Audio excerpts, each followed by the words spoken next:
Okey. Sekejap.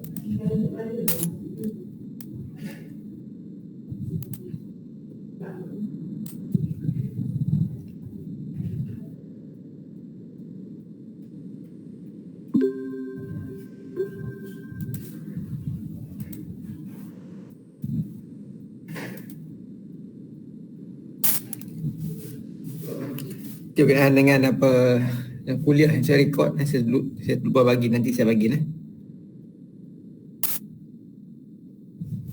Ada yang saya lupa nak berikan link dah. Okey, kita dah habis untuk melibatkan spektroskopi, dan juga instrumen. Okay, kita pergi kepada extraction, liquid extraction. Contoh ni saya dah upload dah. Boleh tengok dalam guru saya dah upload untuk NMR, AES apa semua saya dah upload dah. Okey, kita pergi kepada tajuk berikutnya. Okey, extraction ini saya ambil daripada buku yang saya tulis dahulu. Okey, nanti boleh tengok dia lah. Boleh nampak ya? Boleh pun. Okey, nanti saya ringkaskan sinilah, memang ada yang bahasa Inggeris pun ada. Jadi kita tengok dia punya perserakan. Okey, ini melibatkan perserakan pelarut. Perserakan pelarut bermaksud di sini adalah kita memindahkan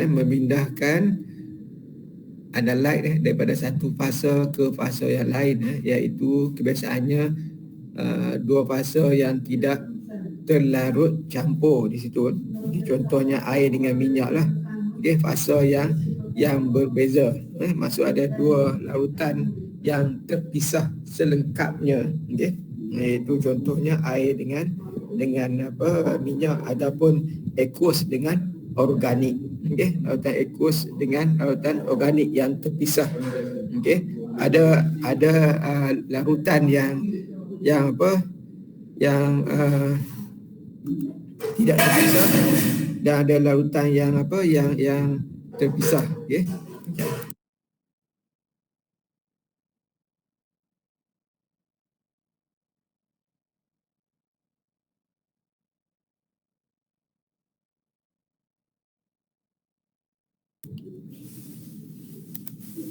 Okey, ini maksudnya kita melihat pemisahan di antara dua fasa. Maksud di situ sampel kita mungkin berada dalam fasa A, kemudian kita akan pindahkan kepada fasa B. Okey, biasanya kita lakukan pemindahan itu adalah supaya untuk memudahkan kita menentukan analyte tersebut. Sebab apa? Kebiasaannya yang berlaku adalah dipindahkan daripada aqueous kepada organik, disebabkan kebanyakan instrumen peralatan dalam kimia lebih kepada organic based system. Sebab itulah kita pindah daripada aqueous ke organik. Ini dia punya takrifan untuk introduction. Yang anda boleh baca sinilah, kita tengok sini dalam bahasa Melayu ni lebih mudah. Sinilah, ini contoh dia punya pelarut-pelarut dengan dia punya ketepatan yang berbeza. Biasanya air dengan yang berhampiran hampir dengan dia punya ketepatan akan bercampur. Contohnya kalau lautan organik, etanol dan metanol. Metanol akan melarut di dalam air, akan bercampur di dalam air, etanol dan metanol. Aseton pun sama juga, larut dalam air, bercampur. Manakala lautan ni semua tidaklah. Benzin, Okey. Metil isobutyketone, NBK, etil ether ini semua tidak. Okey. Nah, ini memang tributyl fosfat fosfor 98. Okey. Ini memang boleh melarut sikit, boleh larut. Okey. Manakala ini adalah contoh di mana kloroform, karbon tetra, kloroform ataupun CCl4, karbon tetra klorida. Okey, CCl4 mempunyai ketepatan yang lebih daripada air, dia lebih berat. Ini lebih berat dia. Ini biasalah. Berat.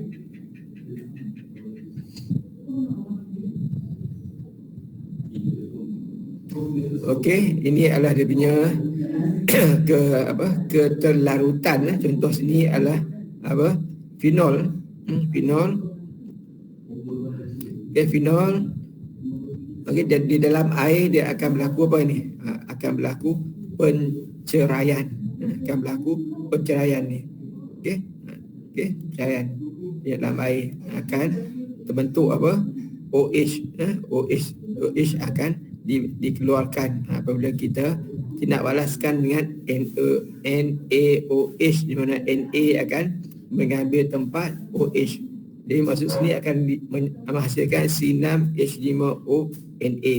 Okey, maksudnya dalam bentuk ini, dalam bentuk C6H5ONa ni, maka ia akan larut di dalam air, dalam air, dan aqueous boleh masuk. Okey, manakala fenol dalam keadaan asasnya tidak larut di dalam larutan aqueous.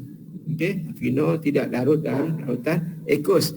Manakala garam fenol ini akan larut dalam aqueous. Itulah dia punya tujuan kita di sini. Kita akan pindahkan okey, fenol ke bentuk garam, fenolat ini kita akan pindah. Apabila kita tambah NaOH, maka akan berlaku tindak balas di mana fenol tadi akan mengayon, akan membentuk ini garam. Garam ini larut di dalam air. Maksudnya kita dah pindah fasanya lah. Dah pindah fasa. Jadi untuk garam ini kita akan pindahkan semula dia ke dalam organik. Macam mana kita nak buat garam ini? Garam ni kita nak pindah balik ke dalam fasa organik. Okey, apa yang perlu kita boleh buat situ? Boleh tak bagi cadangan?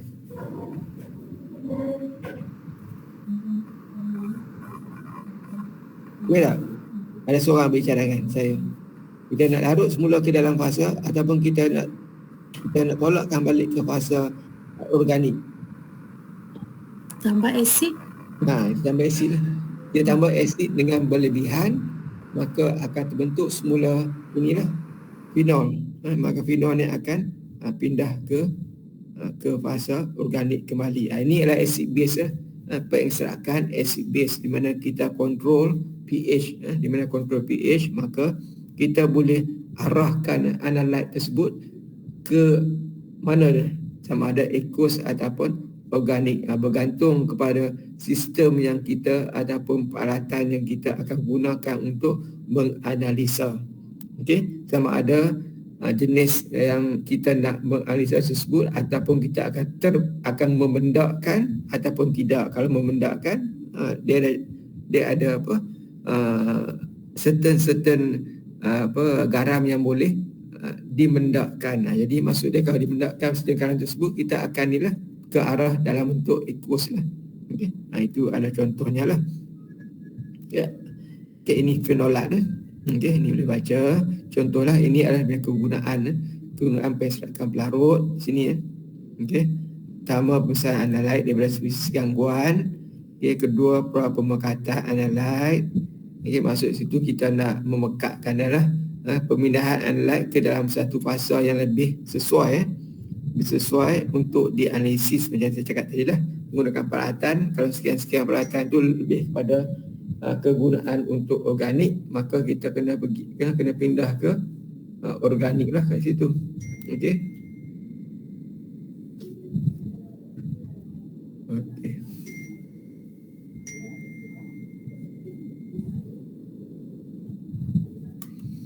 Okey, kemudian pengasingan analyte dalam bentuk tulis. Maksud kita nak, macam saya cakap tadi lah, kita memendakkan dia.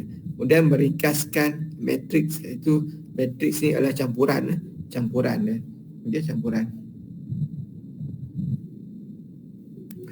Kemudian memisahkan komponen-komponen daripada campuran kompleks. Okey, ini adalah dia punya kebaikan dia ataupun kegunaannya. Ada 6, ada 6 sini. Okey, ini langkah-langkah penisrakan. Okey, ini pertama, inilah ada beberapa langkah sini. Ada 7 langkah, 7 langkah situ. Okey, sample aqueous yang biasanya bermula dengan aqueous, kebiasaannya bermula dengan aqueous. Okey. Okay, biasanya penisrakan ni kita mulakan dengan aqueous, kemudian kita pindahkan ke fasa organik. Itu adalah yang kebiasaannya berlaku. Okay. Walau bagaimanapun boleh juga orang kata terbalik pada situlah. Okay. Tidak ada masalah. Okay. Tidak ada masalah. Ubah saja daripada aqueous. Maksud ini kita pindah bermula daripada organik. Okay. Kemudian kita pergi ke aqueous lah.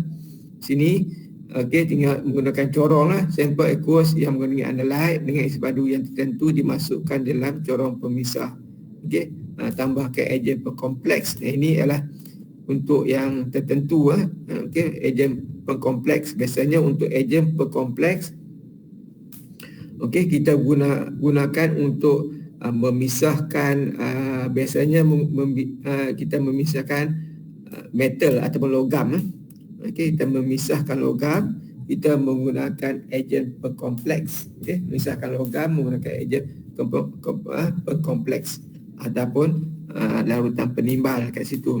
Okey, kalau untuk organic material macam di atas tadi, phenol apa semua tu, okey, kita menggunakan acid base, melibatkan acid base extraction. Kita mengawal keasidan dan kebiasaan larutan itu untuk bahan organik. Kalau untuk inorganik yang melibatkan metal logam, kita biasa kita mengkomplekskan logam tersebut. Okay? Kita komplekskan, perlu kita pindah. Itu untuk inorganik. Kalau organik, acid base saja. Okey, kemudian tambahkan pelarut organik. Inilah pelarut organik. Seperti kloroform, contohnya kloroform lah. Okey, tidak ada masalah lain pun. Biasanya isi padu pelarut organik adalah kurang berbanding isi padu aqueous. Ini kita bermula dengan aqueous, kita menggunakan pelarut organik yang sedikit. Kalau kita bermula dengan organik, kita gunakan aqueous yang sedikit. Okey, apa tujuan? Sebab apa kita menggunakan kes ni? Yang pertama aqueous, kemudian yang kita nak pindahkan ke fasa-fasa organik, kita guna sedikit saja ataupun kurang isi padunya daripada aqueous tadi. Okay, sebab apa? Agak sebab apa?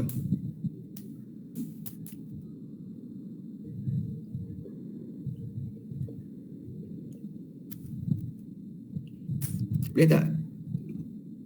Agak-agak sebab apa kita menggunakan sedikit ataupun kurang berbanding isi padu sampel yang asal?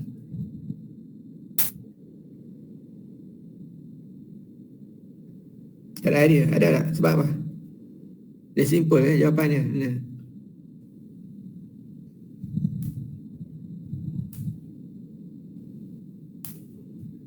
Ada idea? Ada idea tak? Pastilah Pak. Sebabnya adalah untuk kita mendapatkan analyte dengan kepekatan yang lebih tinggi daripada yang asalnya tadi. Okey. Jadi isi padu yang asal tu lebih besar daripada isi padu yang kita nak pindahkan, supaya kepekatan analyte yang kita akan dapat adalah lebih pekat berbanding dengan yang asal. Contohnya, okey, dalam yang aqueous tu mula kita kan ada isi padunya 100. Okey, kemudian isi padu untuk yang organik tadi 10. Maksudnya kita dah apa? Kita dah memekatkan sampel tersebut sebanyak 10 kali, betul kan? Betul kan? Kalau mol dia semua mol sama, maksudnya mol dia sama, mol dalam aqueous adalah 1 mol. Okey, dengan isi padu yang besar, kemudian mol tersebut tadi semua berpindah kepada organik, maksudnya kepekatan akan bertambah, betul kan? Logik tak? Nampak tak di situ? Nampak. Ya? Nampak tak? Nampak bro. Ya? Nampak line tak clear? Nampak eh? Maksudnya kita dah memekatkan dia. Maksud perserakan ni adalah salah satu cara untuk memekatkan kita punya apa ada sini tak? Ni pemekatan ni. Maksudnya kita melakukan pemekatan sampel kita. Mungkin di dalam aqueous okey, dia punya kuantitinya sedikit, kepekatan rendah, maka kita ambil isi padu yang besar. Kalau isi padu besar, maksudnya mol dia akan bertambah kan. Maksudnya dia punya apa? Apabila di sini isi padu yang besar aqueous menunjukkan banyak analyte, maka banyak analyte tersebut akan bertukar menjadi kepekatan yang tinggi apabila kita pindahkan kepada apa? Kepada isi padu yang kecil. Okey, boleh nampak?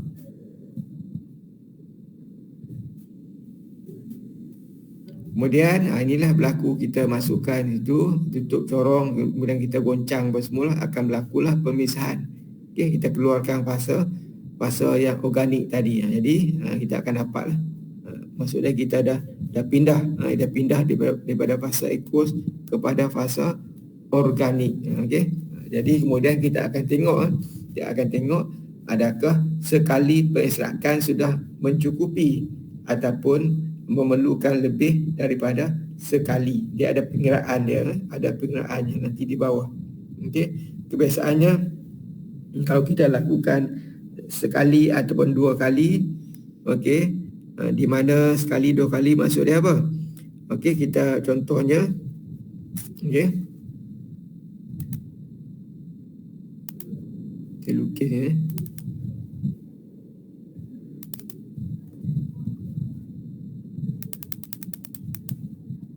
Okey, contoh macam ni lah.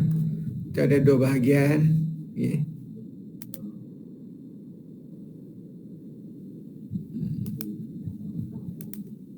Okey, 2 bahagian ni.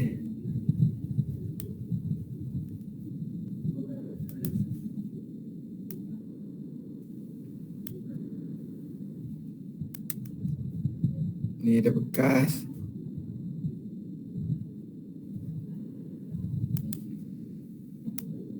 Tak apa ni. Okey, isi padu yang berbeza. Okey, ni. Okey, kalau katakan yang atas ni adalah apa?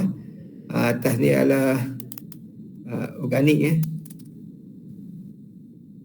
organik. Okey, yang bawah ni adalah aqueous contohnya. Okey. Aqueous maksud dia sepadu ni besar.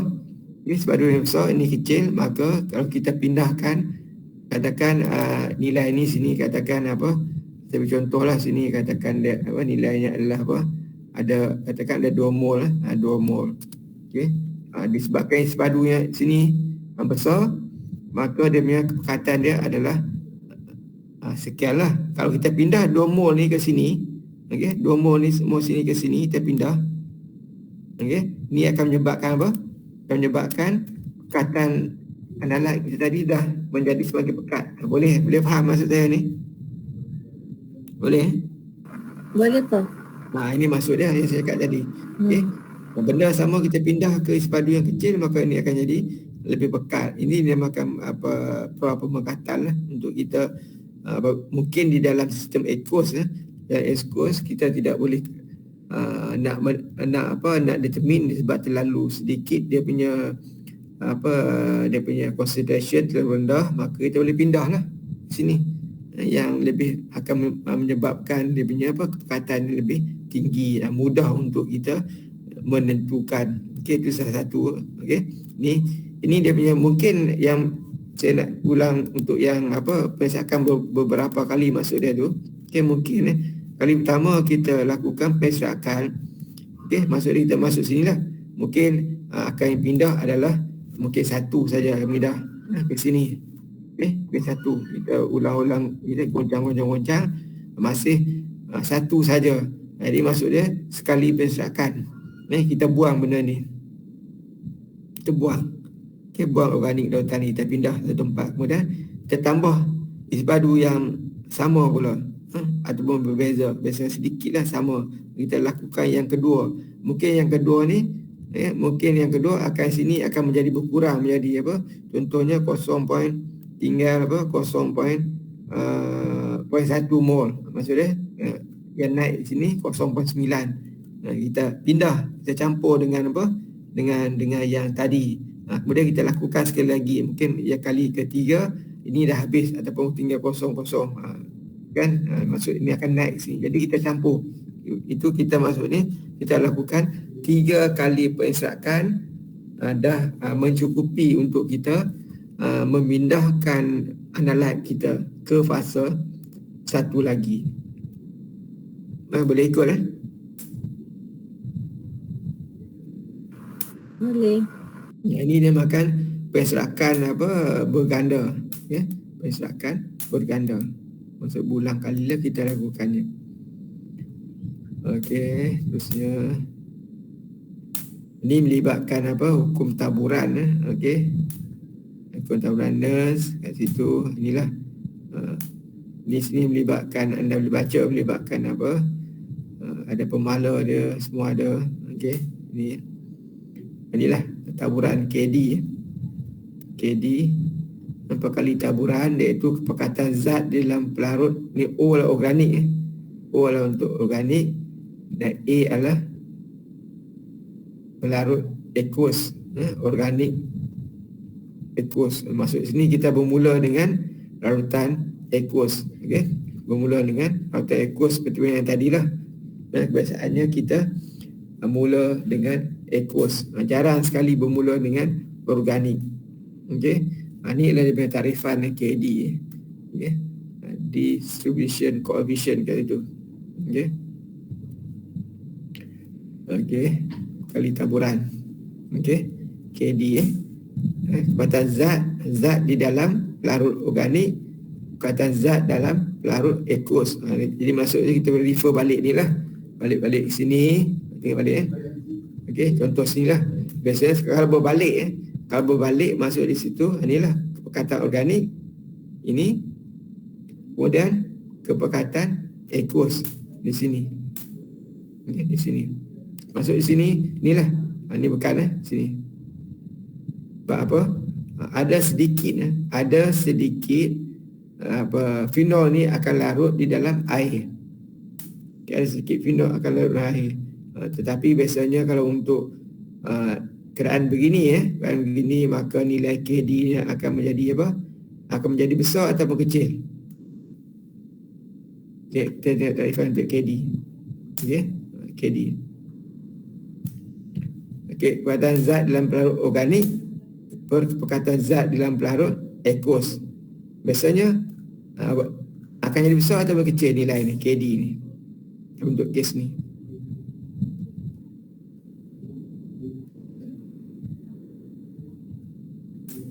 Agak KD dia besar atau kecil?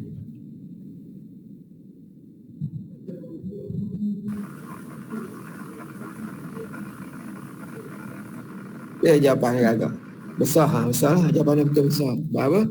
Sebab apa? Organik. Fenol ni lebih suka kepada fasa organik, menyebabkan kepekatan berada di sini tinggi banding dengan sini. Memang ada sedikit lah apabila kita bahagikan dengan angka yang kecil, maka nilai yang kita akan dapat adalah menjadi besar. Jadi besar. Okey. Tapi kalau kita masukkan base ni, dia akan menjadi terbalik balik lah. Okey. Terbalik. Okey, ni dia punya dia baca lah. Okey, dia tak ada masalah. Simple saja. Okey. D, ini D. D adalah nisbah taburan. Dia KD dengan D tidak sama. Di mana D adalah merujuk kepada semua bentuk. Semua bentuk yang tadi, kalau tadi KD hanya merujuk kepada merujuk kepada sebatian itu saja. Okey, lihat saya. Lihat sini. Okey, perkataan zat di dalam larut. Zat apa? Zat ini. Zat fenol. Zat apa? Zat fenol ini. Zat fenol dalam fasa organik dibaginya zat fenol di dalam fasa aqueous. Tetapi untuk kes D melibat apa? Kepekatan semua bentuk. Okay. Jumlah kepekatan bahan larut dalam pelarut organik. Jumlah kepekatan bahan larut.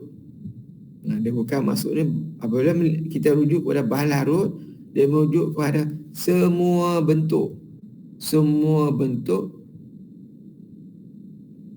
fenol tadi. Sama ada bentuk garam ataupun yang bukan garam. Okey.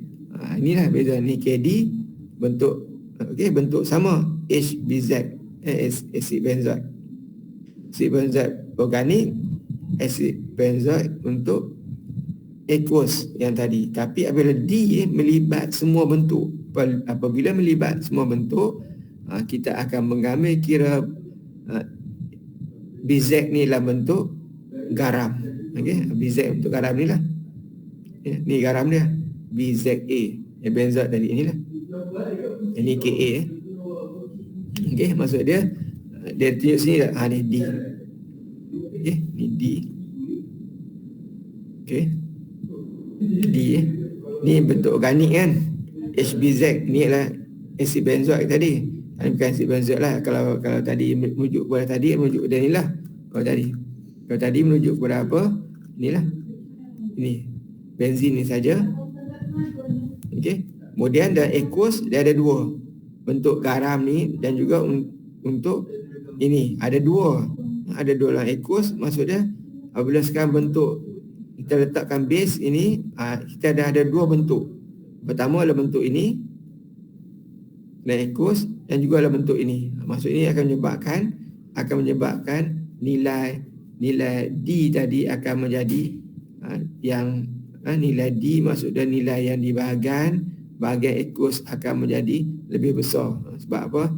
Sebab dia ada lebih daripada yang kita tengok sekali. Okey, ni satu saja, ni dah pindah semua ke sini dan juga ada yang bentuk sini. Ingat semua garam ni bukan maksud dia semua garam tadi akan berpindah daripada fenolik ni. Okey, fenol ni tidak akan berpindah sepenuhnya menjadi garam. Sebab apa? Dia berbalik. Memang akan ada lagi fenol. Memang akan ada lagi fenol dan fenol tadi akan berada di dalam fasa aqueous pun ada, fasa organik pun ada. Maksud dia di sini fenol ni berada dalam kedua-dua fasa, manakala garam ini akan berada di dalam air sepenuhnya, aqueous. Ini menyebabkan kita formula kita ni dah untuk D D akan menjadi dengan garam lah saya cakap tadi. Okey, nak garam. Okey. Ditambah, tambah. Maksud dia untuk kes yang tadi adalah kena tambah. Okey. S semua spesies yang wujud dalam bentuk berlainan yang berasal dari ni HBZ. Kalau tadi melibatkan tadilah, melibatkan apa yang NA tadi.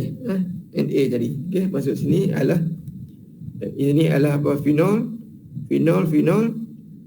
dalam organik, fenol dalam aqueous. Yang ini adalah garam. Boleh ikut? Okey, Prof. Okay.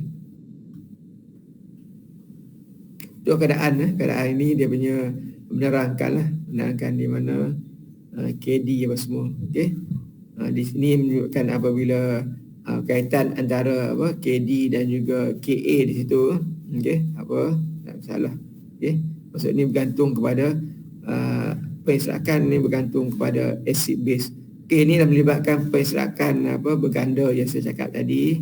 Dia berulang-ulang kali menggunakan isi padu yang sedikit saja macam saya cakap tadi, tambah 10 mungkin kita sampel kita 100 untuk sampel aqueous, kemudian 10 ml untuk organik. Apabila kita extract kita pisahkan 10 ml ke bekas lain, kita tambah lagi 10 ml, kita lakukan lagi. Okay, inilah penserakan berganda yang tadi saya cakap. Okey, selalunya dari segi kuantitatif penserakan adalah dikira lengkap selepas 99.9. Maksud dia tidak boleh 100%. Okey, untuk sistem berbalik tidak boleh 100%, takkan wujud 100%. Sebab apa? Memang akan ada juga sedikit yang akan masih berada di dalam fasa yang asal. Maksudnya berbalik memang kalau dia satu hala bermaksud memanglah 100% lah. Okay, satu hala disebabkan berbalik memang tidak akan mencapai 100%. Dan kemudian apabila kita dah dapati 99.9 dah cukup. Maksud dia kita dah boleh anggaplah itu adalah sudah lengkap sepenuhnya. Okay, kita dah pindah. Okay. Jadi kita tengok pada penserakan pelarut. Inilah untuk pengiraan. Okay, ini tak apa ni. Okey. Ini tak apa. Okay, anda tak perlu tengok. Kita akan tengok sini. Ini untuk pembuktian. Okey, tak perlu. Okey, ini ada dia punya formula. Formula untuk penserakan. Okey, di mana ini kita ada dua. Okey, ada dua. Ini pembuktian ke? Tak masalah. Okey. Ini adalah formula dia untuk penserakan. Pertusan penserakan kat sini adalah 100D dibahagi dengan D tambah V isi padu aqueous per isi padu organik. Ini adalah formula untuk penserakan. Penserakan pelarut. Jika ditanya dalam bentuk inilah pengiraan, di mana kat situ peratusan penserakan sama dengan 100D. D adalah dia punya distribution coefficient, distribution ratio, nisbah taburan. Nisbah taburan, distribution ratio D. Kemudian VA adalah isi padu aqueous dan VO adalah isi padu organik. Ini formula dia lah. Ini untuk sekali pengekserakan. Kalau ada untuk N kali pula, ini formula dia. Untuk N kali, ini formula dia. Maksudnya berapa kali kita buat, kita lakukan. Contohnya, ingat kalau kita buat penserakan untuk kita nak mengira menggunakan formula yang kita di sini, isi padu setiap kali kita gunakan mesti sama. Contoh yang tadi saya cakap. Okey. Untuk kes ni katakan isi padu organik ni, katakan yang ni kekal ini tak berubah. Sebab apa? Ini yang sampel kita pada asalnya. Asal. Asal. Jumpa asal. So, ini tak kacau lah. Ini yang kita tambah tadi. Katakan ini 10 ml. 10 ml.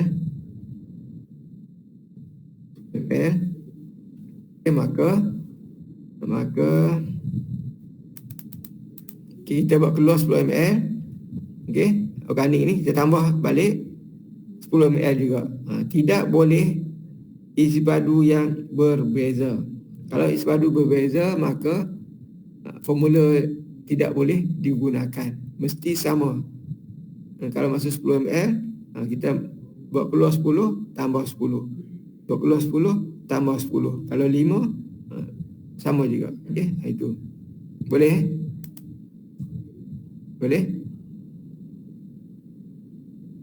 Okey, ini melibatkan perserakan berulang kalilah atau berganda n ni. Okey. Maksud sini V apa equals tetap, mana pun tetap dulu lah. V organik pun tetap, masukkan 10 10, kalau 50 50. Okey. Kita tidak boleh pindah-pindah. Jadi kalau pindah tidak boleh guna. Dan n sini adalah berapa kali buat. Okey, di mana Wn adalah berat awal. Okey, maka Wn WO berat awal initial biasanya, Wn adalah berat bahan yang tertinggal. Maksudnya yang tertinggal dalam fasa aqueous. Sebab kita bermula dengan fasa aqueous, kita tengok berapa banyak mana yang tertinggal. Okey, Wn ni adalah berat bahan yang tertinggal. W0 adalah berat bahan yang diekstrak, berat awal. Okey. Ini formula dia lah. Okey. Dia masuk sini kita boleh tentukanlah. Maksud dia kalau peratusan kita tengoklah berat awal tu berapa, berat yang tinggal tu berapa. Kita tahulah peratusan dia. Okey, yang telah terekstrak. Jadi di sini dia berbeza di sini sekali dengan beberapa lebih dari sekali, formula dia memang tak samalah. Tapi di sini dia punya di sini ada berat awal dan berat tertinggal. Kalau untuk kes ni dia terus memberikan peratusan perekstrakan. Okey, di sini kita kena kira kembali lah. Kalau ditanya berapakah peratusan perekstrakan, kita ambil lah yang tertinggal tu, bahagi yang awal pun boleh, mana-mana kaedah boleh. Pentingnya kita dapat tahu bahawa peratusan banyak mana. Okey, pengiraan dia macam-macam boleh buat. Okey.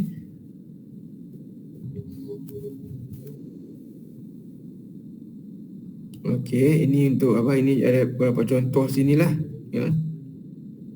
Okey, ini menggunakan yang formula satu lagi, tidak masalah. Okey. Ataupun kita menggunakan terus yang apa double knot tadi, okey. Okey. Ini salah satu formula dia tadi. Yang di atas tadi, yang sebelum kita dapat apa yang E ni. E sama dengan apa? Ini yang tertinggal lah, yang tertinggal.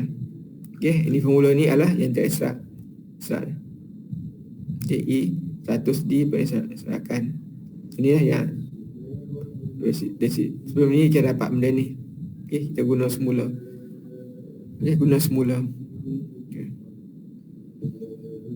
Okey, satu pelarut yang ni anda boleh tengok lah, nanti boleh baca, tengok. Okey, masuk sajalah persamaan, kita akan dapat lah.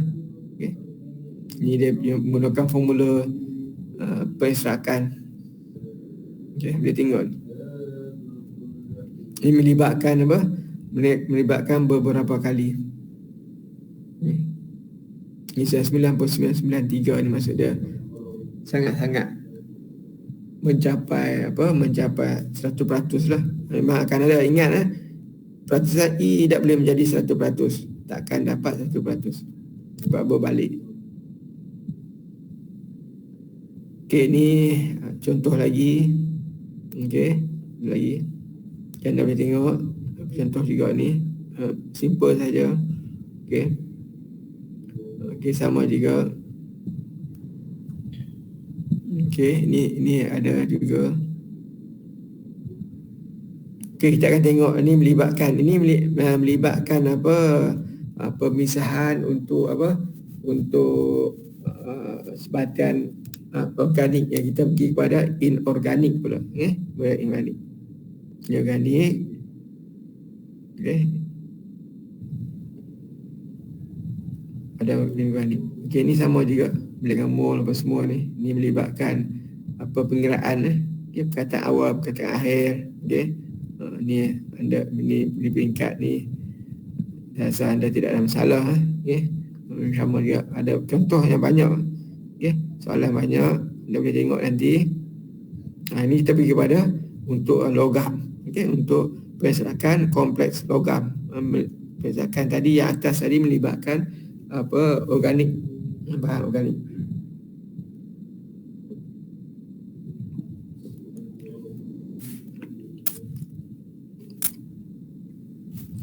Okey, untuk persakan kompleks logam, kompleks logam organik ya, organo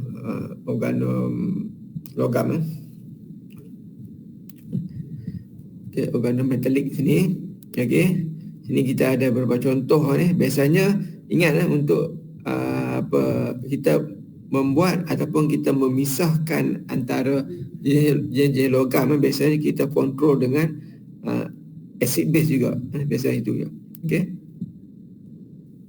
Okey, kebanyakan bahan organik boleh membentuk kompleks dengan cation logam. Ini normal lah. Okey, dan kompleks yang terbentuk selalunya mempunyai lebih bersifat sebagai bahan organik daripada tak organik. Okey, dia lebih bersifat sebagai bahan organik. Sebab apa? Kita komplekskan dia dengan ligan. Okey, kerana bersifat seperti ini, kompleks ini lebih mudah larut di dalam pelarut organik daripada air. Sebab apa? Organometalik ni dia lebih bersifat kepada bahan organik.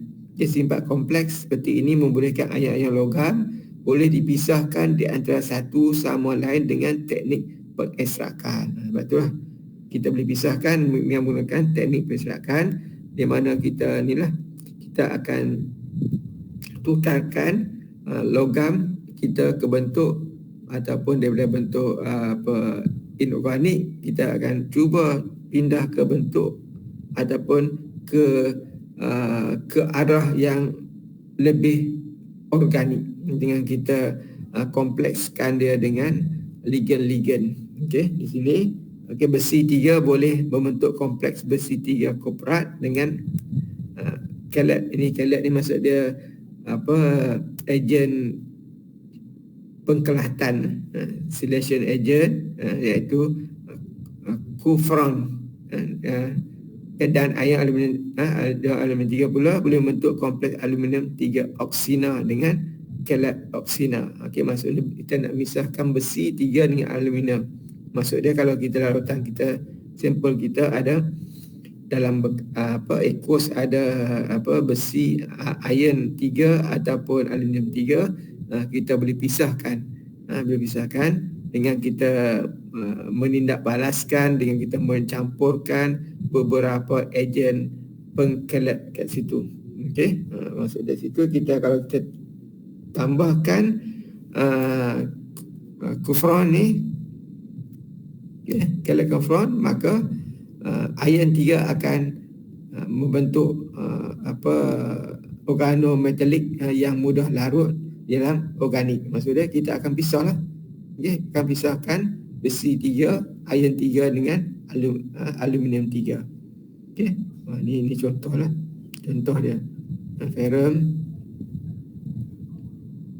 kompleks, okey, korner logam ni lah. Besi ferrum, ini kufron okey, ni oksina, contoh lah aluminium dengan ni. Okay, ini yang berlaku lah. Apa yang berlaku, okey. Aluminium akan apa?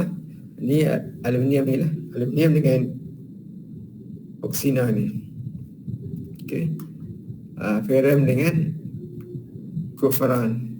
Maksud ini dia akan membentuk kompleks ni. Kompleks ni akan lebih mudah larut dalam organik. Ini memang kelet ni, okey, ejen pengkelet, ejen pengkompleksan. Okey, contoh sajalah. Okey, dia punya persakan dia, teknik dia sama juga ni Okey, teknik persakan yang melibatkan terbentuknya kompleks logam organik ini adalah juga bergantung kepada pH larutan aqueous. Maksud dia memang pH memainkan peranan di sini. Okey, memainkan peranan sangat pentinglah dalam pengekstrakan logam-logam itu. Di sini ada contoh lagi. Okey, sebagai contohnya titanium 4 boleh diekstrakkan dari campurannya dengan aluminium 3 dengan menetapkan keasidan larutan aqueous pada julat pH 0 hingga 1.4. Kita nak pisah itulah. Okey, ni. Ini contoh dia. Okey, maksudnya pH main peranan lah. Peranan. Okey. Ini ialah tindak balas yang berlaku antara ligan dengan apa? Dengan logam ion inilah. Reagen ni ligan, reagen pengkelat. Ini kompleks yang terbentuk. Okey. Okey. Ini dia punya. Okey, ni tak apa, anda perlu lihat saja. Sebab ni untuk apa nak derivation dia punya formula dia. Okey, tidak ada masalah. Okey, ni reagen pengkelat juga untuk ini untuk formula lah. Ini melibatkan copper tadi, okay, dengan ligan. Ini yang berlaku, ini berulang-ulang saja. Okay. Ini adalah kita tengok sini apa dia punya peratusan perserakan kat sini. Okay. Apa ini okey. Tengok sini. Okey, ni keberkesanan perserakan. Okey, ni berapa faktor yang perlu dipertimbangkan. Faktor yang perlu dipertimbangkan apabila kita hendak melakukan pengekstrakan logam-logam. Okey, maksud kita nak mengekstrak ataupun kita hendak melakukan ataupun kita nak memisahkan di antara logam-logam. Kita perlu pertimbangkan kat sinilah faktor yang berkaitan dengan proses pengekstrakan. Okey. Keberkesanan perserakan, maksud itu kita kena pertimbangkan faktor-faktor sini supaya hasil perserakan logam kita akan menjadi lebih tinggi. Okay, yang pertama adalah penstabilan pembentukan kompleks. Itu kena pertimbang itu. Okey, lihat sini. Kebanyakan yang logam yang bercas dua boleh membentuk kompleks dan urutan kestabilan kompleks adalah seperti di bawah dan tidak bergantung kepada jenis reagen yang digunakan. Maksud dia kat situ yang logam bercas dua membentuk membentuk kompleks dan urutan kestabilan. Maksud inilah. Ini paling tinggi, ini paling rendah. Kalau kita tengok di sini, maksud dia logam-logam ni berada kumpulan mana ni? Kumpulan apa peralihan kan? Biasanya memanglah kompleks organometalik ni, organologam, okey, biasanya adalah daripada logam-logam peralihan. Logam-logam peralihan lebih mudah membentuk organometalik, okey, organologam. Okey, berbanding dengan logam-logam yang biasa. Contoh apa ni lah, magnesium. Ni bulan 2, okey. Maksud dia magnesium ni nak bentuk kompleks ni memang jarang sekali lah berbanding dengan logam-logam peralihan ni. Okay. Ini memang mudah bentuk kompleks. Okay, di sini ion PD2 positif membentuk kompleks lebih stabil berbanding dengan ion zinc 2 positif. Okay. Jadi ke situ PD dapat dipisahkan secara perserakan daripada campuran dengan ion zinc. Mudah lah. Okay, mudah. Kalau kita ada ferrum zinc ni, maksud dari sini lead lebih mudah kita pisahkan dengan ferrum, dengan cadmium. Okey, berada jauh. Pertama adalah penstabilan pembentukan kompleks, itu yang pertama. Kemudian kedua, kesan sterik. Apakah itu kesan sterik? Melibatkan saiz. Okey, sterik melibatkan saiz. Okey, diketahui oksina boleh membentuk kompleks dengan kebanyakan ion logam termasuk ion aluminium. Tetapi jika digunakan bahan terbitan oksina, misalnya 2-metil oksina, pembentukan kompleks dengan ion aluminium tidak dapat dibentuk. Kerana apa? Kerana kumpulan metil yang ada itu tidak membolehkan adanya ruang wujud untuk molekulnya mengelilingi satu ion aluminium 3 yang kecil itu. Kita tengok oksina tu kan besar kan. Oksina tu tengok balik tadi yang kita tengok ni. Ni oksina. Oksina ni besar. Okey, kalau kita ada tambah lagi sini, kita terbit ataupun kita melakukan terbitan, maksud kita menambahkan lagi. Okey, menambahkan lagi rantai di mana kita tukarkan satu hidrogen ni dengan lain, yang tadi kita tambah dengan metil, maka susah sikit nak berlakunya apa kompleks sebab apa? Dia cakap tadi lah sebab saiz dia besar. Jadi dia nak terikat yang susah. Dia akan ruang ni masuk ni tidak ada ruang untuk apa aluminium ni untuk apa mengikat di situ sebab apa? Saiz ni terlalu besar. Tak mungkin diganggu oleh dia punya apa penerbitan kat sini, masuk penerbitan sini. Okey, contoh sini dia letak apa? Metil apa benda ni. Okey. 2 metil. Tambah lagi 2 metil. Maksud metil kat usina dia tambah. Sebab bila ada metil ni menyebabkan ruang jadi besar, maka susah untuk dia apa? Mengelilingi aluminium yang kecil itu. Yang maksudnya itu menyebabkan kesan sterik ini kita tengok kepada apa? Kepada apa ligan yang kita hendak guna. Jadi maksudnya ligan yang tertentu sahajalah.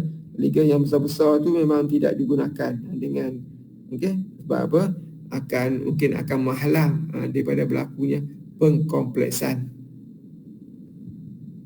Oleh itu, pengisian ion aluminium tidak dapat dilakukan dengan baik.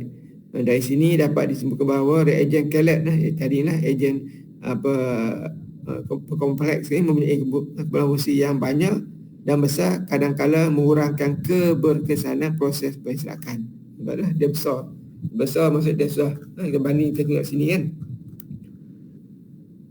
Okey, ini mungkin kecil sikit. Okey, banding ni besar, sebab tu dia. Okey. Boleh ikut Boleh? Boleh Prof. Okey. Itu yang kedua. Okey, faktor-faktor yang mempengaruhi kebersihan penyerakan. Okey, yang ketiga adalah ejen penopengan. Okey, masking agent ni. Okey, masking agent. Okey, ini dia akan kita tengok apa masking agent. Okey, ada kalanya dua ion yang sama wujud dalam satu lautan yang akan sama-sama terekstrak ke dalam laut organik. Ini maksud dia kedua-dua ni akan membentuk kompleks. Dia sama, mungkin dia berdekatan. Ini akan menyukarkan proses pemisahan dengan cara ini. Jadi kita bagaimana kita nak memisahkan juga. Jadi kita kena meletakkan masking agent ke tu. Okay, supaya ion-ion ini dapat dipisahkan, satu daripada ion-ion ini dikomplekskan terlebih dahulu supaya membentuk kompleks yang lebih stabil. Dengan cara ini, ion yang tidak dikomplekskan dapat dipisahkan. Okay, sebagai contoh, campuran dia VO2 positif dan Cu2 positif. Ion VO2 positif boleh dipisahkan dengan Cu2 positif dengan menambahkan reagen kelat ADTA. ADTA ini akan membentuk kompleks yang lebih stabil dengan Cu2, iaitu Cu ADTA. ADTA etilena diamina tetraacetic acid. Okey, ini adalah etilena diamina tetraacetic acid. Okey, maksud dia di situ Cu lebih mudah membentuk kompleks dengan ADTA berbanding dengan VO2 positif. Ya, jadi maksud sini kita boleh pisahkanlah sebab apa Cu ni lebih mudah membentuk kompleks. Ini dinamakan ejen penopengan. Ya. Kemudian ini kesan pH ni cakaplah pH yang dah dibincang tadi lah. Okey, nampak pH. Okey, kita tengok ni. Inilah contoh untuk apa?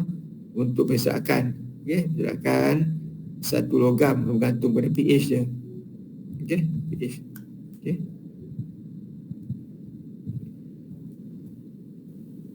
Okey, ini saya terangkan. Okey, ini apa menyebabkan latihan. Okey. Jadi maksud dia kita selesai untuk apa? Untuk pengekstrakan pelarut. Okey, dia tak banyak. Ini ya. Nota ni dah memadai dah cukup. Okey, nota ni saya dah masuk dalam apa portal. Okey, mungkin kita break 5 minit boleh Okey Prof. Boleh untuk kita seterusnya nanti. Okey, 5 minit.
Okey, kita boleh sambung Dah masuk semua?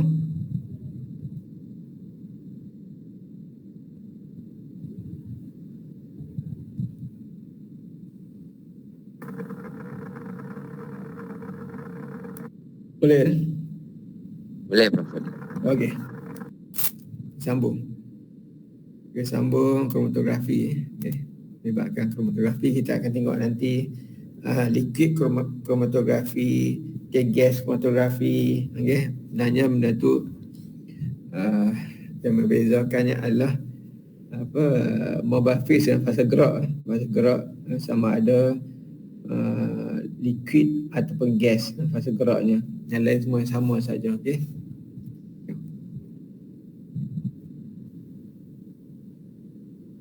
Okay, kromatografi and definition situ. Kita tengoklah. Okay, orang yang pertama situ. Okay, CY. Kromatografi is a method in which the component of a mixture are spread on an adsorbent column in a flowing system yang bergerak tu lah. Yang bergerak kat situ. Ini dikatakan oleh Twist pada tahun 1906, orang Rusia, orang pertama tu yang mendefinisikan kromatografi. Okay. Ingat adsorbent column, okay, penjerap turus penjerap di dalam sistem yang bergerak, flowing system. Sistem yang bergerak tu boleh jadi sama ada cair, kita namakan situ liquid kromatografi, ataupun gas kromatografi. Sistem yang berbeza. Okey.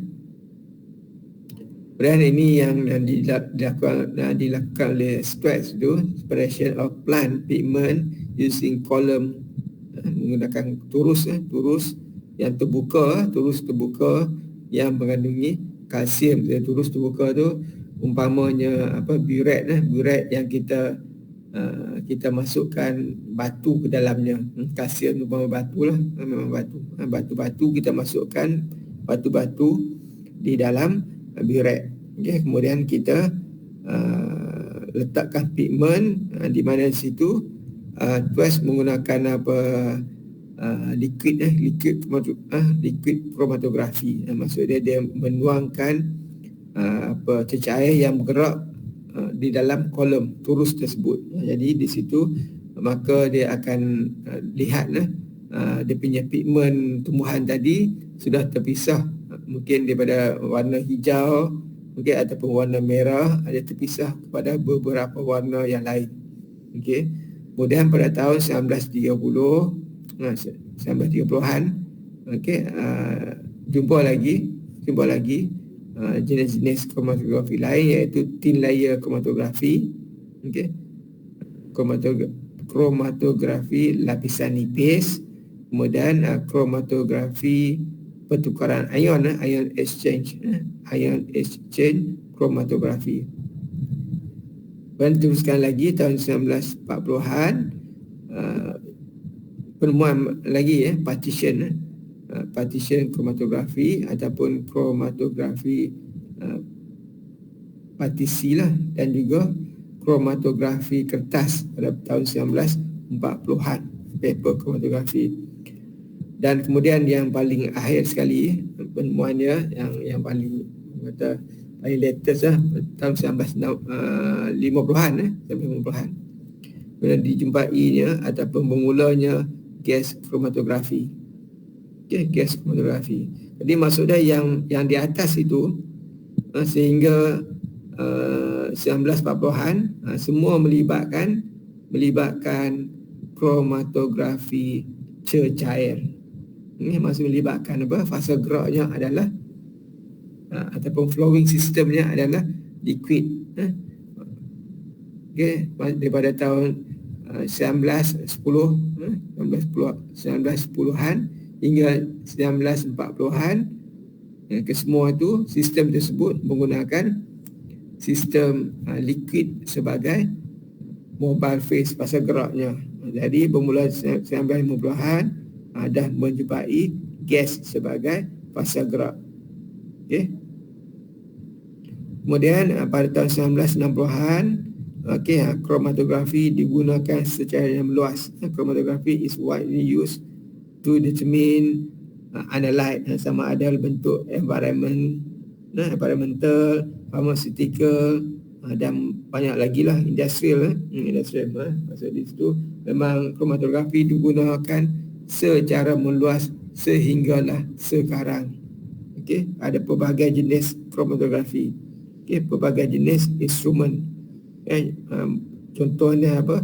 HPLC, high performance liquid chromatography, liquid chromatography lah. Apa lagi? GC, gas chromatography.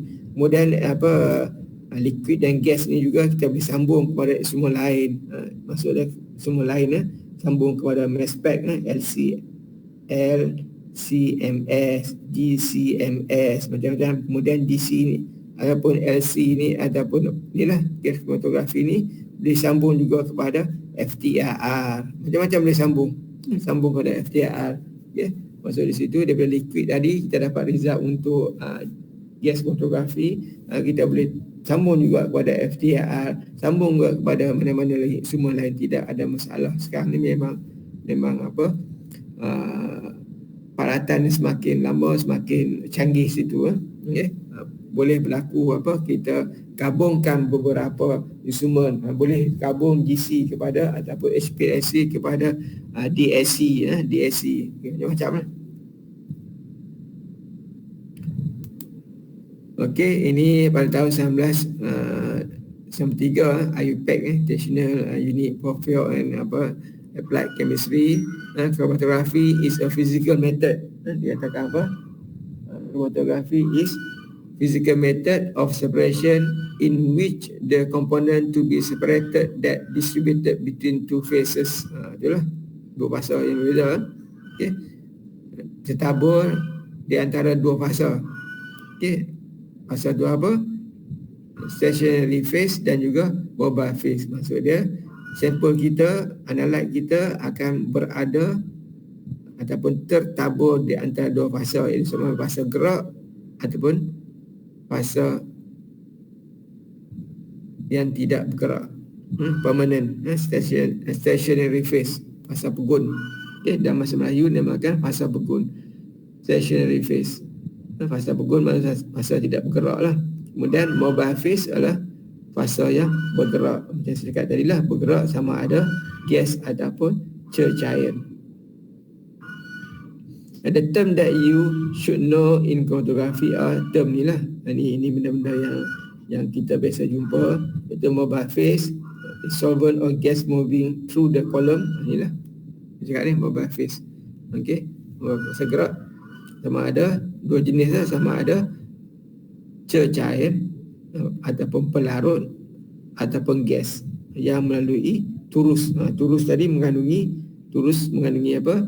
Stationary phase, fasa pegun yang tidak bergerak. Pegun duduk diam, maksudlah diam, satu bergerak, tu diam.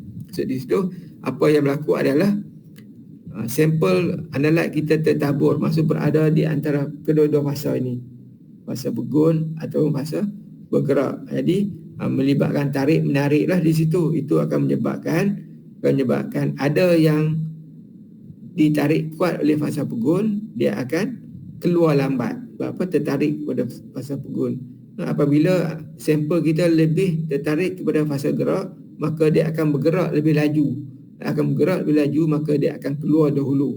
Okey, seperti mana kita menggunakan turus kolom tadilah, burette tadi. Yang mana tertarik kuat kepada batu, maka dia akan keluar lambat. Yang tidak tertarik kuat akan dibawa oleh pergerakan mobile phase tadi, maka dia akan keluar dahulu. Okey. Itu umpamanya lah. Maksud dari situ. Sebab tu dinamakan distributed between, tertabur di antara dua fasa tadi. Dia berada dalam dua fasa. Tapi ingat, apa yang berlaku dalam kromatografi, dia ataupun analyte tidak akan terus terikat. Analyte tidak akan terus terikat. Dia hanya tertabur between, maknanya pertaburan. Maknanya dia ada tertabur lah. Maksud dia sama ada Analyte tadi lebih suka ataupun lebih interact dengan stationary phase ataupun mobile phase. Itu saja. Dia tidak boleh melekat terus. Tak boleh melekat terus. Di sini dia hanya tertabur saja. Kita tertabur saja. Dan kita akan tengok nanti daya-daya di antara sampel kita dengan fasa tersebut. Okey, biar ada daya tarikan hidrogen itu di mana tarikannya hanya tidak begitu kuat. Okey, maksud dia tidak begitu kuat. Dan di mana kalau kita menggunakan mobile phase yang kelajuan yang lebih tinggi, maka sampel kita tidak terpisah. Sebab apa?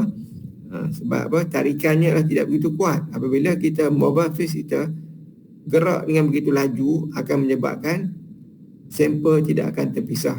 Sebab apa? Pergerakan ataupun lajunya mobile phase akan menyebabkan tarikan sampel terhadap stationary phase tadi tidak dapat mengatasi mobile phase. Sebab apa? Dia hanya daya tarikannya yang biasa, yang tidak kuat. Tarikan biasa yang tidak kuat. Dia hanya mungkin tarikan berkutub, tarikan hidrogen yang tidak kuat. Maksud kita boleh longgarkan atau boleh hindarkan kekuatan daya tadi dengan melajukan fasa gerak tadi. Ini menyebabkan, sebab itulah apabila kita menggunakan kromatografi, mobile phase kita tidak boleh bergerak dengan terlalu laju. Kalau tidak bergerak dengan terlalu laju, maka ataupun bergerak dengan perlahan, maka bolehlah berlaku pemisahan. Kalau laju memang takkan berlaku pemisahan. Tak sempat nak ditarik oleh stationary phase. Sebab apa? Mobile phase dah terlalu laju. Boleh ikut Boleh ikut? Boleh, Prof. Ya, okey. Itulah mobile phase. Kemudian stationary phase. Stationary phase inilah yang kita akan kategorikan. Okey, akan kategorikan kromatografi nanti. Okey. Stationary phase is a solid or liquid supported on an inert solid that stays fixed inside the column. Okey, sini kita akan tengok nanti jenis-jenis kromatografi. Jenis kromatografi berdasarkan kepada stationary phase. Okey, kalau kita berdasarkan kepada mobile phase, kita akan dapat dua jenis kromatografi, iaitu sama ada liquid ataupun gas. Okey, liquid ataupun gas. Kalau kita mengkategorikan kromatografi berdasarkan kepada mobile phase, kita akan dapat dua jenis kromatografi, iaitu solvent ataupun liquid kromatografi ataupun gas kromatografi. Kalau kita berdasarkan stationary phase, kita akan tengok nanti kita akan ada 4 jenis. Kita akan pecahkan kromatografi berdasarkan 4. Nanti kita tengok. Okay. Kemudian ada eluent dan dia ada eluate situ. Eluent is fluid gas atau fluid atau gas entering the column. Kalau eluate itu adalah yang existing the column, masuk eluent, keluar eluate. Ini tak perlulah term-term ni. Jadi anda dah tahu. Inilah yang saya cakap ni, berdasarkan kepada stationary phase tadi. Ada 4. It can be classified according to the type of equilibration process involved, which is governed by the type of stationary phase. Inilah kita kelaskan kepada stationary phase yang teori. Kita tidak berdasarkan kepada mobile phase. Sebab mobile phase dua, gas. Kalau melibatkan stationary phase ni, kita akan tengok lebih teliti lah banding dengan gas. Di mana kalau untuk ini stationary phase ini, kita boleh menggunakan sama ada sistem yang boleh gunakan mobile phase dia Okey, liquid pun boleh, gas pun boleh. Itu sebab tu kita lebih kepada kita klasifikasikan lebih kepada stationary phase. Sebab apa? Contohnya adsorption. Untuk adsorption, mobile phase dia boleh liquid dan gas. Partition pun sama, liquid dan gas. Kalau ion exchange hanya liquid saja.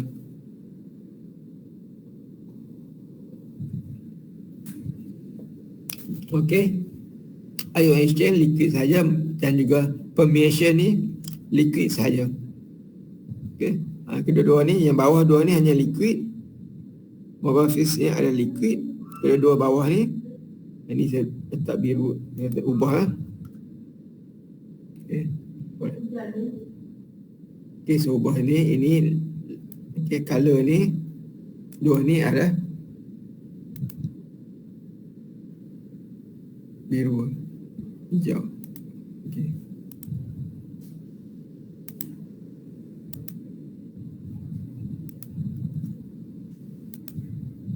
Okey, yang atas ni adsorption dan partition. Okey. Dia punya masa gerak. Okey, masa gerak. Okey. Yang merah boleh sama ada gas ataupun liquid. Okey, mobile phase dia. Mobile phase untuk kedua ni boleh jadi gas pun boleh, liquid boleh. Tapi yang bawah hijau ni hanya liquid saja mobile phase dia. Okey, gas tak ada. Tak ada gas dalam ion exchange dan juga permeation. Okey, ni sedikit teori dan prinsip untuk kromatografi. Okey, benda yang simple saja. Okay, a process to separate compound from mixture by passing the mixture through a column that retains some compound longer than other. Okey, itulah maksudnya. Ada yang kita campur, ada yang lambat, ada yang gerak lambat melalui kolom, dan ada yang gerak pantas. Okey, yang lambat mungkin disebabkan ada interaction, ada interaksi di antara stationary phase asal pegun tadi, mungkin menarik ini menyebabkan bila dia tertarik kuat, ingat hanya tertarik, yang bukan dia terikat terus, tertarik je. Okey, tertarik sama ada tarikan tadi kuat ataupun lemah.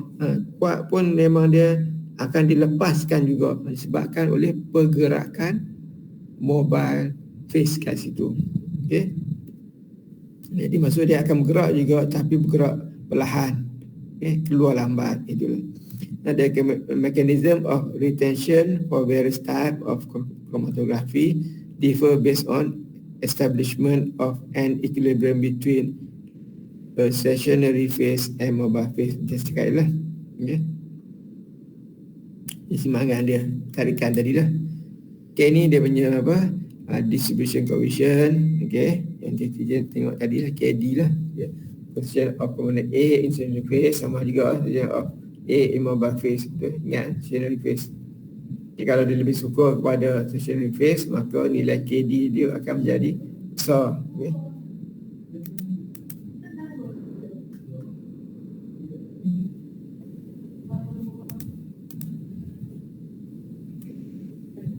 Ni contoh je lah, yang simple saja. Pergerakan. Okey, pada mulanya warna merah, contoh je. Kemudian hitam ni, Menerusi satu perkongsian video di TikTok, kesilapan teknikal yang berlaku sewaktu dua orang penyampai berita sedang live menarik perhatian ramai. Dipercayai penyampai berita wanita tersebut tidak sedar gilirannya membaca berita sehingga ditegur pasangannya. Namun cara teguran lelaki itu yang begitu soft spoken menarik perhatian ramai. Tengok ni. Ini saya cakap je lah. Separate gases.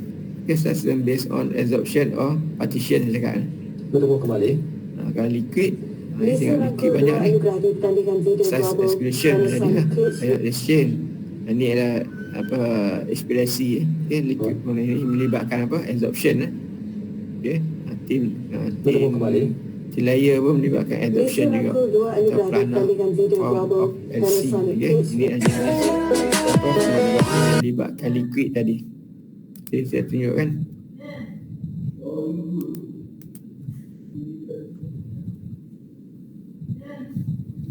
Inilah pergerakan sama saja.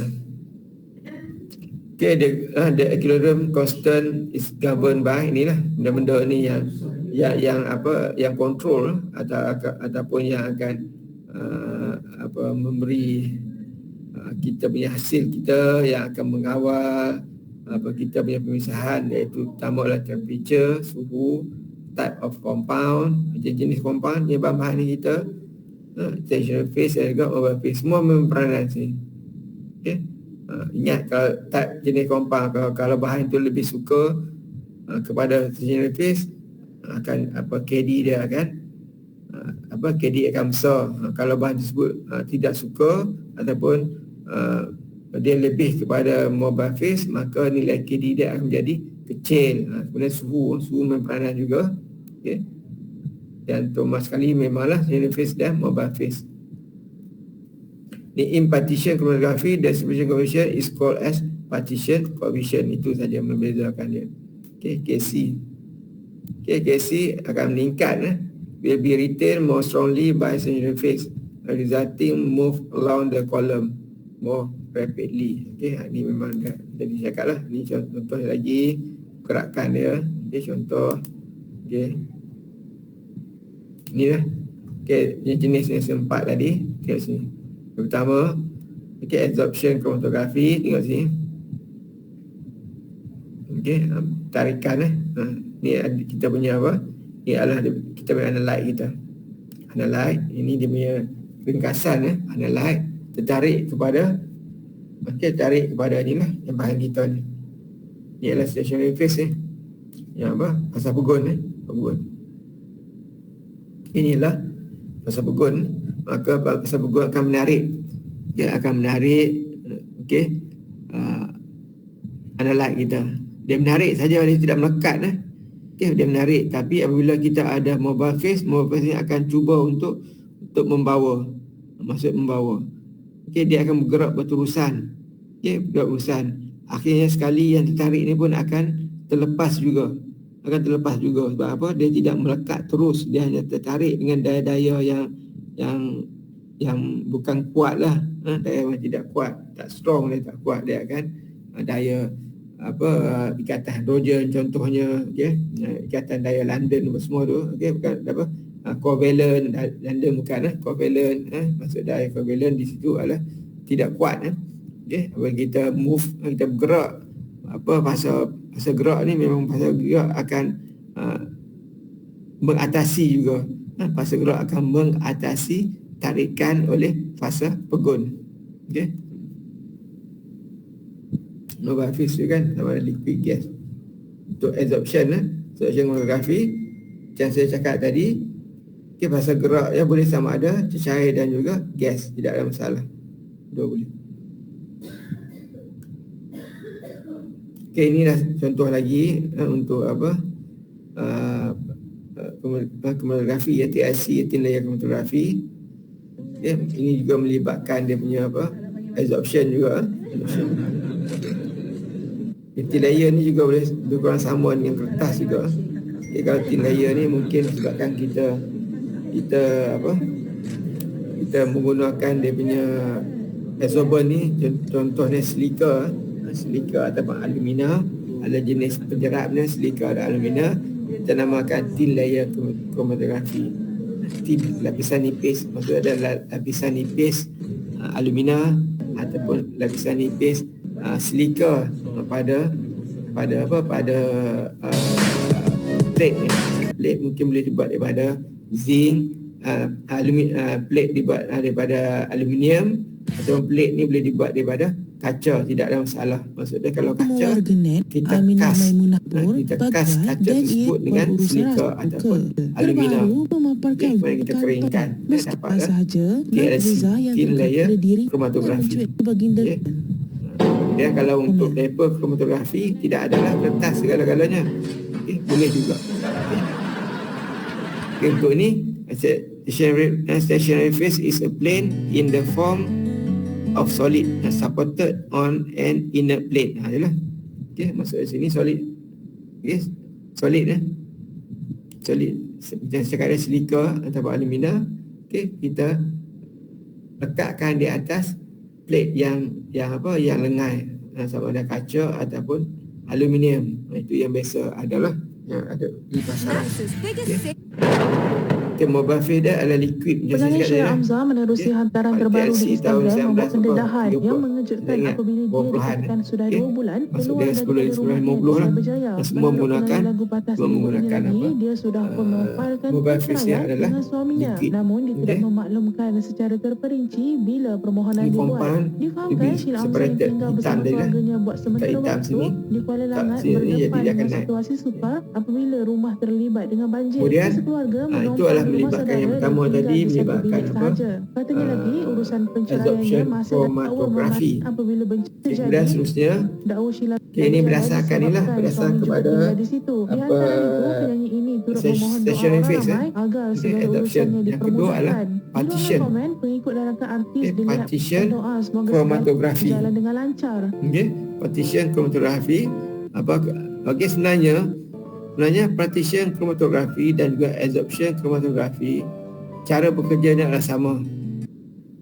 Ini cara bekerjanya adalah sama, iaitu berlaku tarik menarik di antara fasa pegun dan fasa gerak. Maksud dia partition ni, partition ni adalah rujuk kepada apa? Rujuk kepada stationary, dia jenis apa? Liquid. Jadi kalau kita tengok tadi, kalau untuk absorption, stationary phase dia adalah solid. Tapi lah untuk partition, stationary phase dia adalah liquid. Liquid tu macam mana? Liquid tu supported on an inert solid. Maksud dari situ, liquid, yang dilekatkan kepada pepejal yang lengan. Contohnya apa? Biasanya pepejal lengan ni silika ataupun pasir pun boleh. Pasir yang kita salutkan dia dengan cecair. Tu umpamanya lah. Umpamanya kalau kita lebih mudah, kita ambil contohnya, ambil batu yang kasar, kita rendam, kita celupkan batu tersebut di dalam dalam coklat. Contohnya ambil batu, kita rendam dalam coklat, kemudian kita keringkan. Macam itulah. A liquid supported on an inert solid. Maksud dari situ, kita keringkan, maka kita dapatlah butiran-butiran. Boleh ikutlah. Boleh? Get clear skin like yours. Drink a lot of water. Yes, sir. Adalah bawahnya. Liquid supported on an inert solid. Liquid tu contoh lah. Sebenarnya dia adanya bahan-bahan kimia tersebut lah. Biasanya polimer, jenis rantai yang panjang yang likat. Bahan-bahan yang likat saja. Yang likat saja boleh melekat pada inert solid. Yang cair tidak boleh. Yang likat bukan pekat. Yang likat saja boleh melekat pada inert solid. Maksudnya kita kena keringkan lah di situ. Supaya dia keringkan, supaya dia likat. Kalau likat, keringkan, dia akan keras. The mobile phase dia boleh kedua. Lepas tu saya cakap sama. Absorption dengan partition sama sahaja.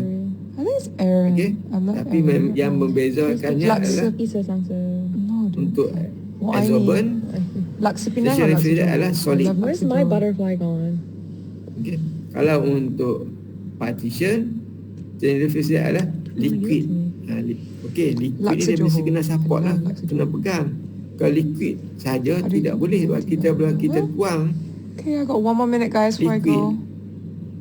Okey, mobile face liquid macam mana? Semua akan turun keluar habis semua. Maksudnya tidak boleh lah. Jadi dia mestilah bentuk inilah, walaupun bentuk liquid, dia liquid supported on Describe an Teguyana inert in 3 words. solid. Dan mesti ingat liquid tersebut mestilah likat, bukan pekat, likat. Manja, Okay, mobile face boleh Loving. liquid dan juga gas.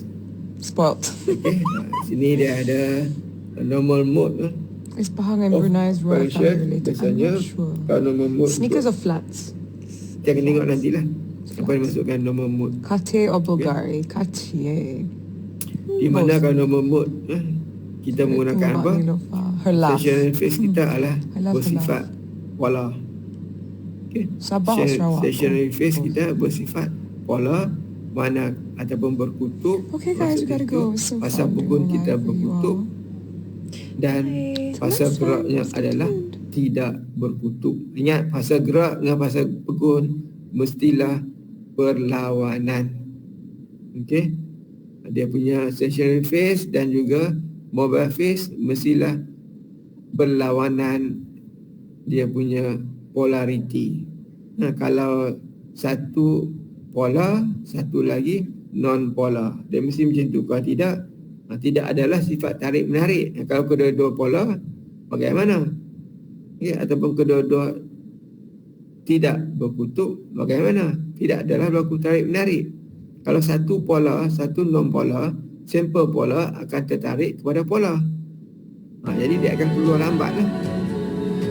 Itu dia punya apa situasi.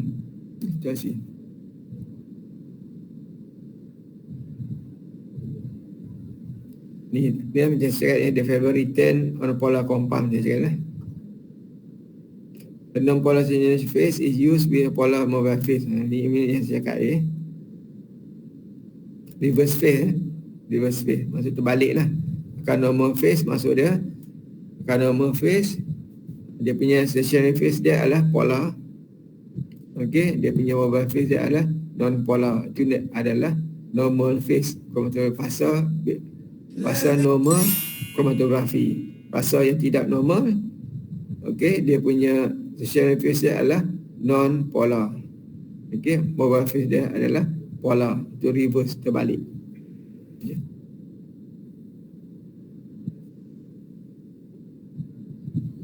Okey, seterusnya yang ketiga adalah ion exchange kromatografi. Okey, absorption dah, partition dah. Kedua-dua absorption, partition sama saja function dia. Di mana yang berbezanya adalah jenis stationary phase. Okey, kalau absorption solid, kalau partition adalah liquid. Biasanya liquid tadi mestilah liquid yang likat, ya kan? Okey, ion exchange kromatografi. Okey, use an ion exchange resin as the stationary phase. Fasa pegunnya, fasa tetapnya adalah resin pertukaran ion. Okey, ion exchange resin pertukaran ion. Okey, situ kita semua dah tahu kan resin pertukaran ion. Okey, kita ada resin ion, anion exchange resin dan juga cation exchange resin. Resin pertukaran anion, resin pertukaran cation. Dia ada dua. Okey, benda ni yang mudah kita lihat adalah kalau kita nak tengok contoh mudah dalam ni lah. Dalam sistem air, dia penapis air. Okey, mungkin ada sistem penapis air yang dia ada resin pertukaran ion. Dia ada kedua-dua. Okey, dia ada kedua-dua. Ada yang cation, ada juga anion. Di mana sistem tadi akan menjerap ataupun akan menarik cation ataupun anion tertentu saja boleh melepasnya tertentu saja menggantikannya. Ini juga pula Just a couple of guys. I'm afraid I can't let you live. kalau melibatkan exchange ni contohnya kalau tengok ini positif kan, ini positif ini adalah ingat bahawa resin ni ion exchange ni adalah melibatkan yang positif. Positif maka dia akan menarik yang mana? And Robert Hayes. Mobile anion have near cation that covalently attached to Which at best shoot them both. I think you've just been fired. are 50-50. Anion exchange resin, only anion can be attracted to it. Okay, tengok zoom. What do you want? Okay, anion resin, resin pertukaran anion. Kalau resin pertukaran anion, maka anion saja yang akan pergi. You're responsible for the death Dia untuk of resin my people.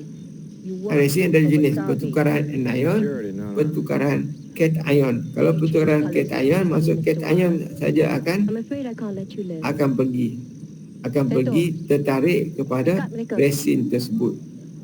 Okey, kalau anion saja akan tertarik. Okey, dia ada, dan kemudian dia mesti either one.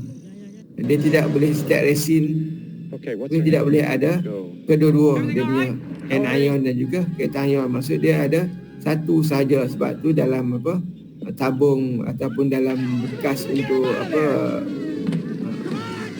hasilan apa air yang berkualiti, dia ada tabung untuk cation exchanger dan ada tabung untuk anion exchanger kat situ. Dia ada kedua-dua tabung, kedua-dua yang terpisah. Dia tidak boleh ada kedua-dua anion dan cation resin, tidak boleh berada. Dia mesti ada satu-satu saja, satu bekas untuk cation, satu bekas untuk anion, supaya tidak supaya dia bergerak dengan ataupun dia bekerja dengan betul. Kalau ada kedua-dua, tidak boleh lah. Tak boleh sebab apa? Nanti yang masuk juga akan jadi kedua-dua. Jadi sistem tu akan jadi pening sikit. Akan pening. Baru kita nak menentukan banyak mana yang terikat. Itu ada. Sebab itulah kita tidak dalam mana-mana sistem tidak ada bercampur cation dan juga anion. Dia mesti terpisah. Cation saja, anion sahaja. Okey, kemudian seterusnya size exclusion chromatography. Ini yang keempat lah. Yang melibatkan kita nak memisahkan sampel berdasarkan kepada saiz molekul kita. Okay. In size exclusion chromatography, solvated molecules are separated according to their size by their ability to penetrate a sieve-like structure. Ya. Maksud dia, kita nak tengok tu bagaimana dia boleh penetrate, dia boleh masuk melalui liang-liang di dalam dia punya liang-liang fasa pegun. Okay, stationary phase, di mana stationary phase ni biasanya dibuat daripada polimer ataupun ni gel permeation or gel filtration, dibuat daripada polimer. Polimer tersebut mempunyai liang-liang di dalamnya, di mana di situ kalau molekul tersebut adalah molekul yang kecil, maka molekul tersebut boleh masuk ke dalam liang ni. Boleh masuk dalam liang ni, maka dia akan keluar lambat. Sebab apa? Mungkin dalam sini dia punya jalannya adalah terlalu jauh, tak nampak liang-liang ni. Jadi sampel kita akan bergerak menyebabkan lambat keluar daripada turus ataupun sistem tadi, berbanding dengan molekul yang besar. Molekul besar tidak dapat memasuki liang ni, maka dia akan, molekul ni akan bergerak juga, tapi bergerak dengan apa? Dengan bergerak melalui celah-celah gel tadi. Dia ada gel dan bergerak melalui celah between dua gel tadi. Ini akan menyebabkan yang besar akan keluar dulu berbanding dengan yang kecil. Dia terbalik. Yang kecil lambat kerana apa? Sebab apa? Dia akan bergerak melalui liang-liang dalam ataupun pore dalam polimer tersebut. Polimer tersebut. But allow smaller molecule to enter the gel, causing them to flow through a larger volume. Dia masuk ni dalam ni mungkin jarak dia jauh, menyebabkan lambat keluar. This causes the larger molecule to pass through the column at a faster rate than the smaller ones.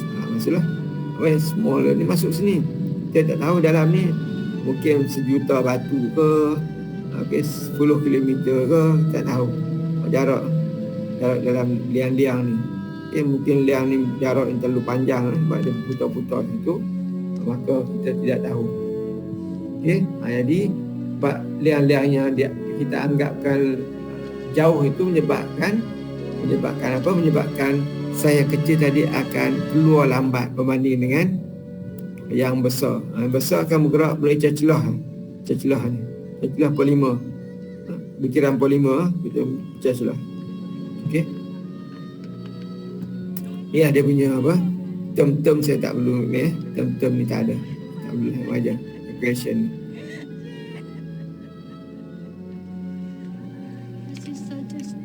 Okey, ini dia punya apa? Jenis peak puncak-puncak yang keluar. Okey, yang melibatkan apa?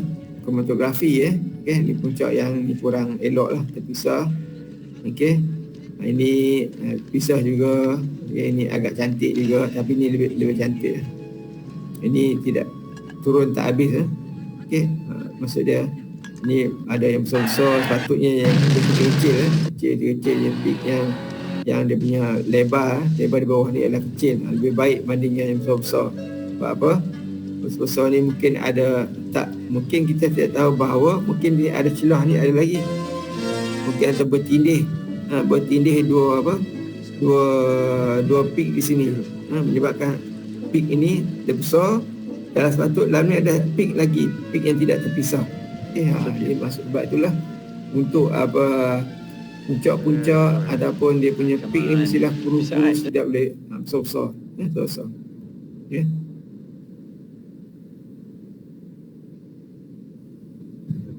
Okey.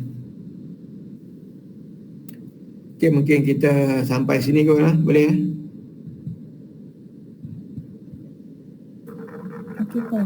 Okey, saya akan bagi satu assignment. Okey, satu assignment. Nanti tinggallah esok saya masukkan satu assignment, di mana assignment yang saya akan berikan nanti adalah berkaitan dengan penggunaan sistem, penggunaan instrumen yang kita telah belajar, di mana soalan dia adalah berkaitan dengan penentuan unknown yang kita tidak tahu. Nanti tengoklah, mungkin saya akan beri contoh pencemaran apa semua. Jadi contoh pencemaran ni bagaimana kita nak menentukan analyte kita menggunakan instrumen yang kita telah pelajari. Okey, dan kita dah tahu bahawa kalau untuk organik sistem mana kan tidak boleh guna atomic exertion pula, sebab atomic exertion hanya untuk logam-logam. Okey, contoh macam itulah. Okey, boleh Dan assignment ni saya buat pair lah. Okey. Jadi maksudnya hanya ada 2 kumpulan. Boleh? Okey. Ada 2 kumpulan sahaja maksud dia. Okey, kemudian assignment ni nanti saya akan bagilah dia punya guideline di situ, apa muka surat, dan mungkin saya nak minta juga you all bentangkan dengan cara nanti you all hantar saya punya ni lah, hantar dia punya pembentangan cukup kat saya. Boleh? Minggu berapa tu, Prof? Nah, saya bagi tak apa, minggu akhir tak apa, tak ada masalah. Sebab hanya 2 grup. Sekejap saya nak beri markah, okey? Tak ada masalah. Apa maksudnya assignment bertulis lepas tu kita present apa? Maksud dia buatlah bentuk, okey, yang pertama anda buatlah bentuk ni lah assignment. Kedua, anda buat bentuk slide di mana anda bentangkan. Boleh? Boleh. Maksudnya guna benda sama lah, anda hanya kurangkan dia punya konten, kurangkan dia punya pages kat situ. Katakan nak bentangkan katakan seorang 3 minit. Maksud dia sediakanlah dia punya slide yang tertentu lah. Tapi di sini saya tak akan saya tak akan bagi dia punya masa untuk anda membentang. Kalau rasa benda tu perlu dibentangkan dengan banyak, mungkin masa tu lebih lah. Jadi kalau saya tetapkan 2 minit seorang, mungkin anda rasa tak cukup. Jadi saya tak bagi ni masa untuk pembentangan. Terpulang pada masing-masing grup. Nak 5 minit ke, nak 10 minit ke, bergantung pada isi yang anda telah buat. Boleh? Nanti saya akan masukkan, insyaAllah minggu ni lah, dalam masa isu usaha ni, saya akan bagilah guideline sekali. Okey? Guideline sekali untuk bagaimana anda nak membentang, berapa pages. Okey? Okey, ada soalan?